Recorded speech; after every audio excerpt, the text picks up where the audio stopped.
current government is not just bad government, it is an affliction. The APC is a curse, and Nigerians must self-liberate. If not, if you allow a consolidation of this level of criminality, we are done for. But it does look like, with the way and manner things are going, there's only one way. And that way is that Tinubu and the APC have consolidated themselves. Yes. The same party you are saying is a curse has worked so hard that it looks like there is an express way in winning the next election. Yes. Do you know why? Because what we have is even political banditry. Unfortunately, Nigeria does not have a National Assembly. No, we do.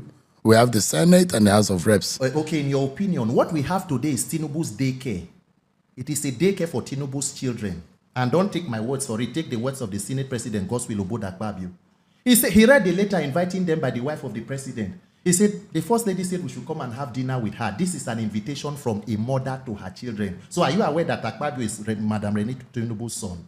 So if a mother, Remi Tinubu... Maybe he didn't mean it that way. Okay, well, I want to know the explanation. So if the First Lady, Madam Remi Tinubu, is their mother, who will be their father, President Tinubu? So what the National Assembly is there today to do is to ensure that they push the wheels and the privileges or whatever that are the opinions of the president, and not to become the hallmark of a democracy. And that is why during the Ramadan break, you could hear the Senate President telling the president that we are loyal to you.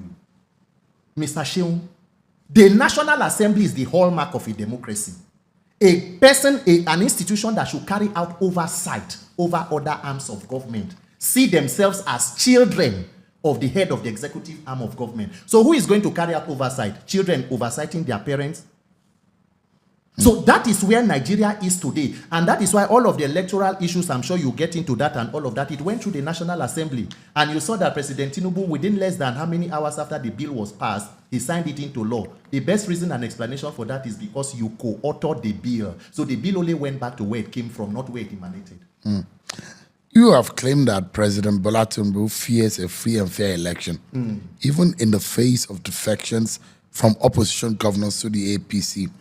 Given these defections and the shifting political landscape, do you believe the APC-led government is preparing to manipulate the 2027 election to protect its hold onto power?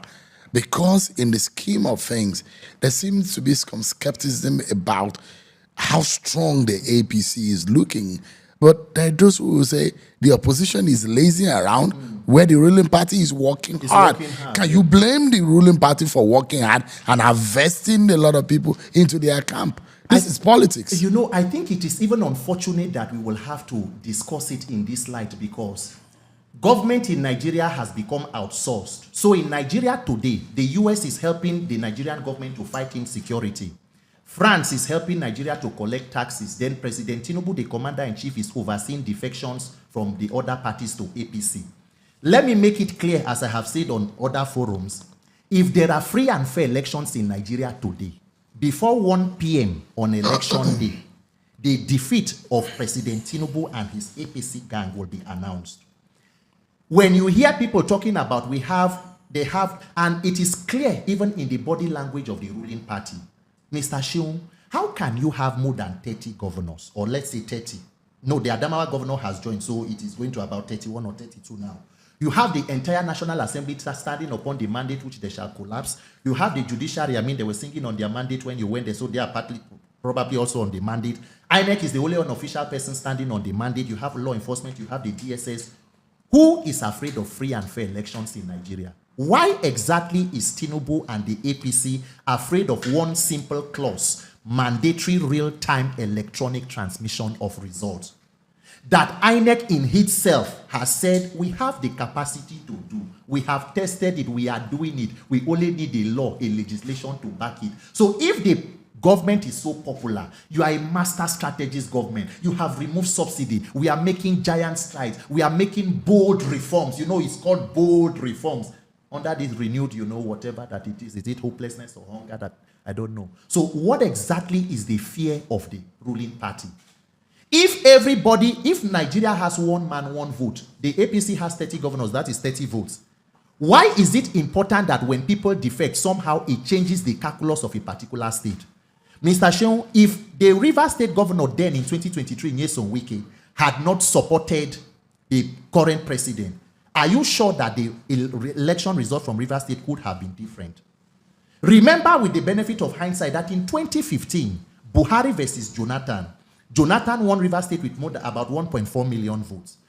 Fast forward to 2019, Atiku versus Buhari. Atiku won Rivers with about 420-something thousand votes, less than 450,000. Let's move 8 years down to 2023. Atiku, Obi, Kwankwaso, and President Tinubu. The person who won with less than 250,000. In fact, the results are not even clear. What happened? Did the electorate in Rivers State shrink with 8 years, or there are political actors who influence what happens, like we saw in Obiakpo, which the BBC has investigated? What the APC is setting up is a rigging machine. And the whole idea is simple. All of this confusion you see is part of the strategies to ensure that there is maximum voter apathy. With what you saw in Edo with the attack on ADC and Peter Obi, let Nigerians be cowed into fear. Ensure that less people or fewer people come, buy votes, write results, and do what you can do, the shenanigans. Nigerians must resist it, because if the people come out to vote, this government is out.